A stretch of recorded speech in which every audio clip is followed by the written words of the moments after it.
সালামু আলাইকুম। আওয়ামী লীগ সরকার পতনের পর সারা দেশে একটা হুজুগ উঠে গেল যে সংখ্যালঘুদের মন্দির দেবদেবী এগুলা কিচ্ছু রাখা হবে না, সব ধ্বংস করে ফেলা হবে। কিন্তু বাস্তবিক অর্থে কিন্তু কিছুই ঘটে নাই। আপনি একটা খবর এরকম পাবেন না যে কেউ বলতে পারবে যে আমার চোখের সামনে আমি দেখছি কোনো মন্দির যে ভেঙে গেছে। একটা আমি অন্তত এখন পর্যন্ত দেখি নাই। তাহলে এখন প্রশ্ন জাগে না যে এরকম 100% মিথ্যা একটা গুজব কিভাবে সারা দেশব্যাপী এরকম আতঙ্কের সৃষ্টি করে? কিভাবে ভারতের যে মেইন স্ট্রিমের মিডিয়াগুলোতে এরকম অশ্লীল ভাবে এরকম সকাল বিকাল দিন দুপুর মানে প্রচার করে? ওদের যে নিজেরও অনেক খবর আছে এটা ওরা ভুলে গেছে। সারা দিন দেখবেন যে বাংলাদেশ নিয়ে পড়ে আছে। তো ওই যে এগুলা আসলে হয়েছে কি, এই পুরো বিষয়টা হচ্ছে একটা ভারতের ষড়যন্ত্রের অংশ। আপনি আজকে এখন এই মুহূর্তে মাথা সেট আপ করে নেন, এই যে ভারত যে দেশটা, এটা কোনো কালই বাংলাদেশের বন্ধু ছিল না, এখনো বাংলাদেশের বন্ধু না, ভবিষ্যতেও কোনোদিন এরা বন্ধু হওয়ার যোগ্যতা রাখে না। তার কারণে এদের যে মন মাইন্ড অত্যন্ত নেরো, অত্যন্ত নেরো। সেজন্য আমি বলি যে ভারত বাংলাদেশের জন্য ছোট মনের বড় প্রতিবেশী। এখন অনেকেই আমাকে বলবে যে ভাই ভারত কখনোই আমাদের বন্ধু হতে পারবে না, 1971 তো ভারত আমাদের সহযোগিতা করছে। আপনি ইতিহাস ঘাটেন, আপনি একটু মেধা খাটাইলে আপনি বুঝতে পারবেন যে ভারত বাংলাদেশকে সহযোগিতা করে নাই। ভারত সহযোগিতা করছে তারা নিজেকে। 71-এ যদি বাংলাদেশ স্বাধীন না হইতো তাহলে যে ওদের যে 7 সিস্টার আছে না, যে আসাম, ত্রিপুরা, মিজোরাম, মণিপুর, এই 50-52 বছরে এই রাজ্যগুলো স্বাধীন হয়ে যেত।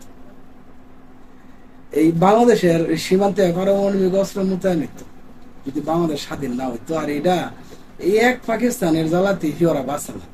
আর যদি এদিক দিয়ে আরেক পূর্ব পাকিস্তান নামে আরেকটা পাকিস্তান থাকতো, এতদিনে ভারতের ওই যে রাম নাম সত্ত্বেও এটা ওরা জানতো। সে কারণে 1971 সনে ওরা বাংলাদেশের যুদ্ধে সহযোগিতা করছে, ওরা নিজেদেরকে সহযোগিতা করছে বাংলাদেশ। এমনকি ওরা যাওয়ার সময় মানুষের বাথরুমের ঘটি বাটিটা পর্যন্ত রাখে নাই, যে যা পারছে হাতে করে লুটপাট করে নিয়ে গেছে। 27,000 কোটি টাকার সম্পদ ওরা ওইটা নিয়ে গেছে যাওয়ার সময়।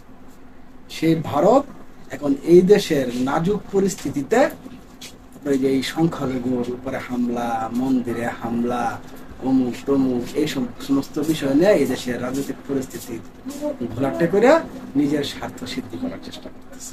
তবে ভালো সংবাদ হচ্ছে সংখ্যালঘুদের যে নেতারা আছে তাদের মধ্যে উল্লেখযোগ্য আমি বলবো যে ওই গোবিন্দ প্রামাণিক, ওনারা আয়সা সরাসরি মিডিয়াতে এসে বলতেছে যে সংখ্যালঘুদের ধর্মশালায় বা সংখ্যালঘুদের উপরে হামলার কোনো খবর পাওয়া যায় নাই। যে বিচ্ছিন্ন ঘটনাগুলো ঘটছে সেগুলো আসলে ওই যে বাংলাদেশের প্রত্যেক নির্বাচনের পরই তো একটা ইম্প্যাক্ট হয়। কারণ বিগত সময়ে যারা পাওয়ারে ছিল তারা যে জুলুম নির্যাতন গুলা মানুষের উপরে করছে, এখন ক্ষমতা ছেড়ে দেওয়ার পরে এদের একটা ইম্প্যাক্ট আসে তাদের উপরে আশ্রয় পড়ে। ঠিক অনুরূপ ভাবেই কিছু কিছু সংখ্যালঘুদের উপরে হামলা হয়েছে, কিন্তু সেটা ওই সংখ্যালঘু হিসাবে হয় নাই। ওই যে আওয়ামী লীগ করতো, নিজে ক্ষমতাশীল হয়ে আরেক ভাইয়ের উপরে জুলুম নির্যাতন অত্যাচার করছে, সেটার ইম্প্যাক্ট হিসাবে তার উপরে এই হামলা এসে পড়ছে। কিন্তু আমরা আশ্চর্য হয়ে লক্ষ্য করলাম চট্টগ্রামে নাকি বিশাল, আমি ভিডিও দেখলাম যে বিশাল গণসংযোগ জনসমাগম, এগুলা নাকি সংখ্যালঘুদের।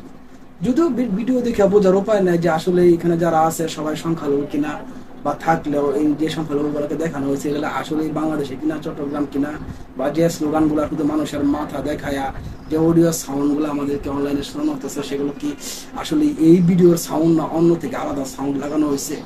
নানান ধরনের ষড়যন্ত্র, নানান ধরনের চেষ্টা তদবির চালায়া যাওয়া হইতেছে, যা সবকিছুর মূলে কিন্তু আছে ভারত। আপনি খেয়াল করে দেখেন, যত লুটেরা, যত চোর, যত দুর্নীতিবাজ সব গিয়া এই ভারতে গিয়ে আশ্রয় নেয়।